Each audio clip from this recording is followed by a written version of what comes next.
In this video, we're going to talk to you about alcohol. Firstly, off the bat, I enjoy a drink and so do a lot of our clients. However, everything in moderation, going back to that 80-20 rule. 80% of the time, living a healthy lifestyle, 20% of the time, we're enjoying life.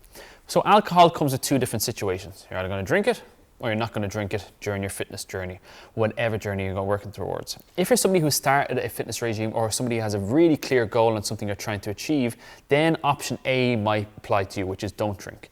If you're somebody who is exercising, who has that consistency and is quite happy out and you're ticking all those boxes, well then in moderation and planning your drinking might be the option. So there's two scenarios. Let's talk about both. First thing is option A is don't drink. It's a bit of an anticlimax. And last thing you want to do is feel like you're the person, the wet rag at the party.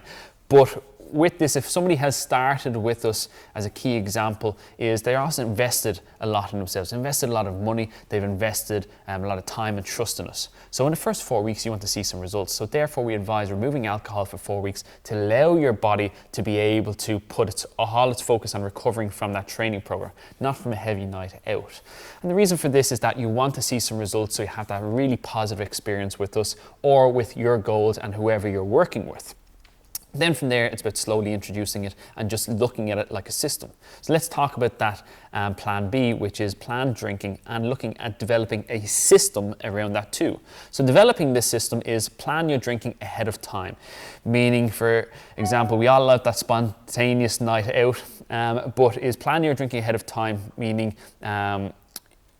you're not going to go out drinking 10 pints. If you plan your drinking and you know that 3, which is my number, is 3, you're going to have a good night out, well then 3 is your number, and sticking to it and making that the standard and a minimum deliverable. Second thing is avoiding situations that conduct like poor eating choices. What I mean by this is that you know if you stay in that nightclub right up until the end, you're going to the chipper or the kebab shop afterwards, whatever your choice is. So maybe leaving the pub or leaving the nightclub before that occurs. Then following from this is plan the next day. You don't want to be, yes, alcohol affects people in different ways. Some people can really suffer from it, but it's up to you to kind of notify this and handle this yourself and make those choices.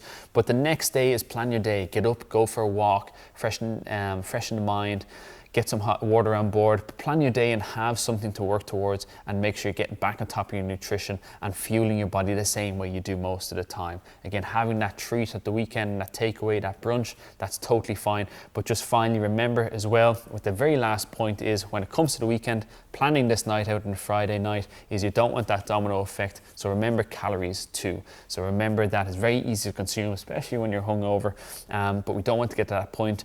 Make sure that you're aware of what you're consuming, like calories in a pint of lager and a pint of Guinness is 200, maybe to 200 to 300, some craft beers. And then you also have like cocktails, which can be quite dense in calories.